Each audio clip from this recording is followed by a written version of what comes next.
Welcome students.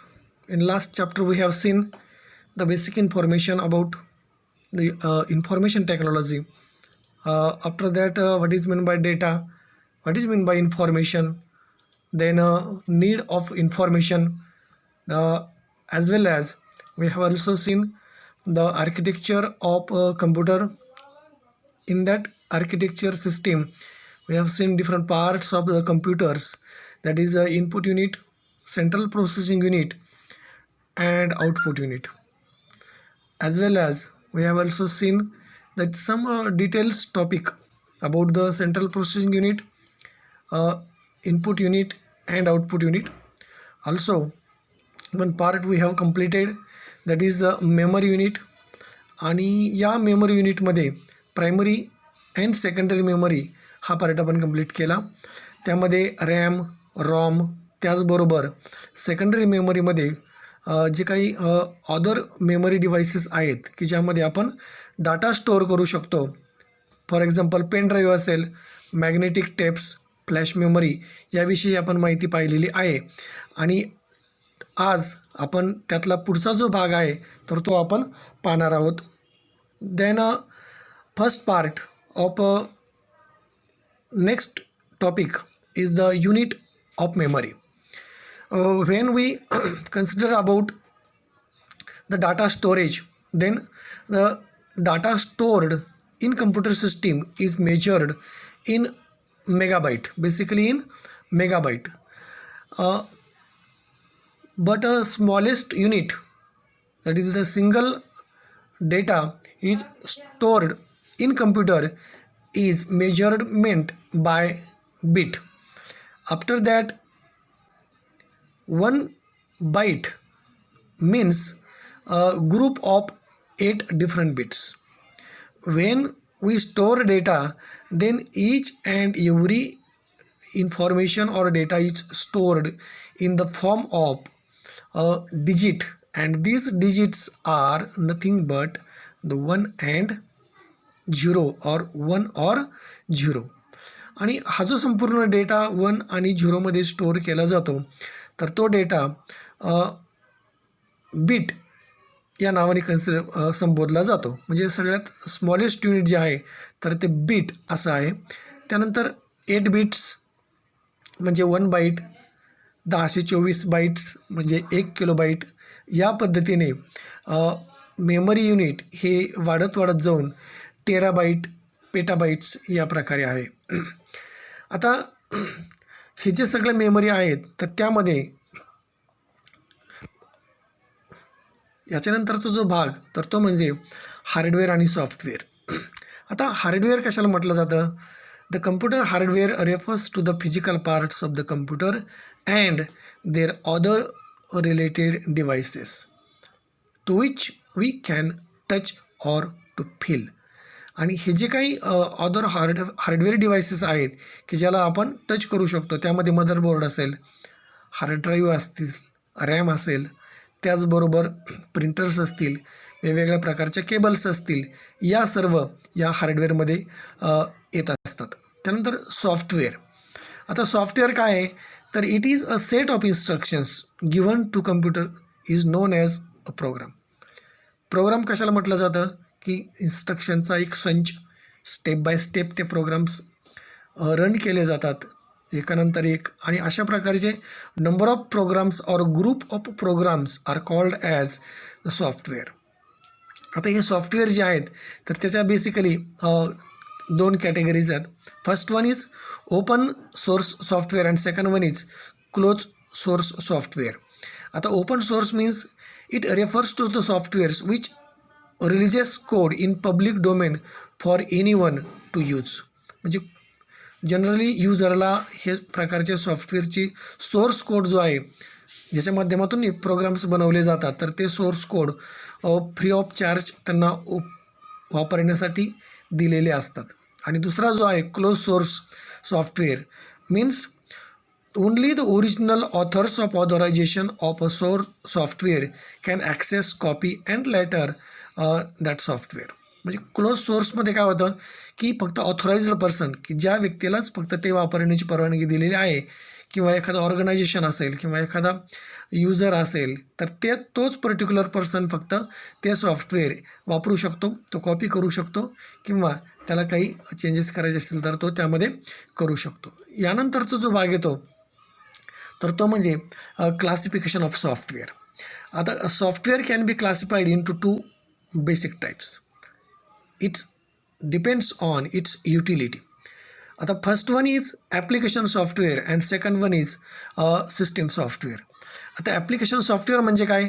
Application software is a set of programs or group of programs designed for end users. म्हणजे जो वापर करणारा आहे तर त्या वापर करणाऱ्यासाठी स्पेशली ह्या प्रकारचे सॉफ्टवेअर डिझाईन केलेले असतात. त्यांच्या मागणीनुसारही या प्रकारचे सॉफ्टवेअर किंवा असं आपण त्याला शॉर्टमध्ये ॲप्स असं म्हणतो मोबाईलच्या भाषेमध्ये, तर हे ॲप्स किंवा ॲप्लिकेशन प्रोग्राम्स युजरच्या मागणीनुसार तयार केले जातात.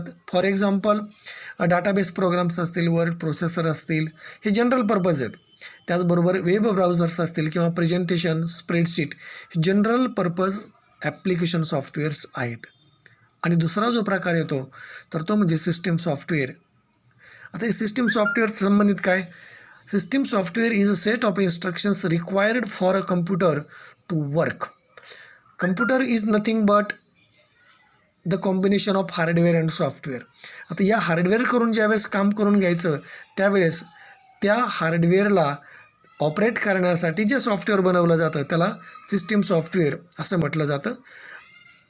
For example Linux, DOS, Windows, Unix, Mac O S, Chrome O S या अशा प्रकारच्या इतर ऑपरेटिंग सिस्टीम्स आहेत की ज्या सिस्टीम सॉफ्टवेअर असं म्हटलं जातं. सिस्टीम सॉफ्टवेअरमध्ये अनेकही काही प्रकार येतात, त्याविषयी आपण नंतर पाहणार आहोत. आता operating system for personal computer, जे काही पर्सनल कॉम्प्युटर्स आहेत किंवा लॅपटॉप्स आहेत तर त्यांच्यासाठी साधारणपणे कुठल्या कुठल्या ऑपरेटिंग सिस्टीम आहेत. तर first one is DOS, disk operating system. It was dominant operating system for microcomputer system. It was widely used in 1980s and earlier to 1990s. After that, Windows operating system was designed. Windows is a series of operating system and it was designed by Microsoft in between 1995 to 1997. त्यानंतर Mac O S, Unix असेल, Linux असतील, अशा अनेक प्रकारचे operating systems आहेत.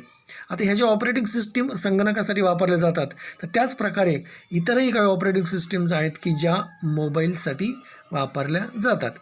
देर are many different types of operating systems for mobile phones and devices. These are Android, अशा BlackBerry, iOS, Windows phone आणि अशा प्रकारे अनेकही आहेत. त्यापैकी फर्स्ट वन इज अँड्रॉईड.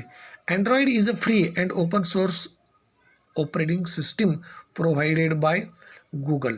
त्याचबरोबर अशा आहे ब्लॅकबेरी, iOS आहे, त्याचबरोबर विंडोज फोन आपण आहे. अशा अनेक ऑपरेटिंग सिस्टीम्स की ज्या ओपन सोर्समध्ये मोडल्या जातात. आता लिनक्स ही जी ऑपरेटिंग सिस्टीम आहे तर त्या लिनक्स ऑपरेटिंग सिस्टीमविषयी आपण पाहूया. आपण ओपन सोर्स का म्हणतो तर तो कोड फ्री ऑफ चार्ज इतरांना वापरण्यासाठी दिला जातो. आता Linux, GNU or Linux is a family of operating system that are created by various companies, organization and individuals. Number of people's companies comes together and they designed this operating system. It is created by free software philosophies. This means that GNU Linux operating systems are usually free of charge, free to distribute and they are open source. आणि यामध्ये Ubuntu ही आणखीन एक popular GNU Linux operating system आहे. या उबंटूमध्ये there are 2 main ways to interact with computer. आता Ubuntu ही एक लिनक्समधलं प्रकार आहे. आता संगणकाला ज्यावेळेस आपल्याला इंटरॅक्ट करायचं किंवा त्यावरती काम करायचं त्यावरती काम करण्यासाठी 2 प्रकारे बेसिकली युजर काम करू शकतो. फर्स्ट वन इज GUI म्हणजे ग्राफिकल युजर इंटरफेस आणि second one is CLI that is command line interface. आता ग्राफिकल युजर इंटरफेस म्हणजे काय? The graphical user interface is when the user interact with the computer using images, icons and dialog boxes.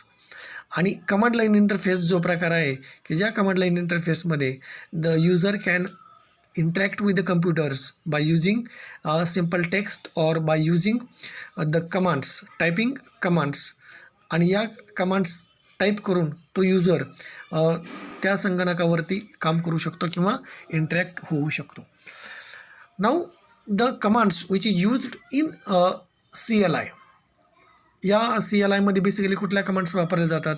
एक first thing, the user must have the keep in mind a lot of different commands in CLI, that is command line interface. For example, ls. ls means list of directories असं त्याला म्हटलं जातं. त्याचबरोबर PWD म्हणजे print working directory, म्हणजे ज्या ठिकाणी user काम करतो तर ती करंट वर्किंग डिरेक्टरी त्या ठिकाणी असेल. त्याचबरोबर CD असेल, चेंज डिरेक्टरी असं म्हटलं जातं. आपण ज्या ठिकाणी काम करतो किंवा आपलं पर्सनल वर्क आपण स्वतःच्या एका डिरेक्टरीमध्ये किंवा फोल्डरमध्ये सेव्ह करून ठेवू शकतो आणि आपण आपल्या डिरेक्टरीज त्या ठिकाणी आपल्याला करता येऊ शकतात. अशा अनेक कमांड्स आहेत की ज्या या कमांड लाईन इंटरफेसमध्ये वापरल्या जातात. त्यानंतर the GNU Linux file system hierarchy standard. जेव्हा डेटा त्या ठिकाणी स्टोअर करायचा त्यावेळेस तो डेटा स्टोअर करण्यासाठी आपण पाठीमागे बघितलंच की तिथे डिरेक्टरीज तयार केल्या जातात आणि किंवा फोल्डर तयार केले जातात आणि त्या फोल्डरमध्ये डाटा स्टोअर केला जाऊ शकतो. In GNU Linux the topmost directory is called as the root directory and it is written as forward slash. त्याला मदर डिरेक्टरीज असं पण आपल्याला म्हणता येऊ शकेल. या डिरेक्टरीच्या अंतर्गत युजरने तयार केलेल्या इतर डिरेक्टरीज ह्या स्टोअर केल्या जातात किंवा त्यांचा डेटा हा त्यामध्ये स्टोअर केला जातो. आता why learn and use GNU Linux. आता ही जी लिनक्स ऑपरेटिंग सिस्टीम आहे तर ती सर्वसाधारणपणे प्रत्येकाने किंवा नंबर ऑफ युजर्सने का वापरायची? There are number of benefits of learning GNU Linux. आपल्याला माहिती आहे की पायरेटेड सॉफ्टवेअर किंवा सॉफ्टवेअर पायरसी हा कन्सेप्ट आपल्याला माहिती असेलच. when we have not paid any monies or any amount of any software, then we cannot use that softwares. आणि अशा प्रकारचे सॉफ्टवेअर वापरणं हा कायद्याने गुन्हा संबोधला जातो.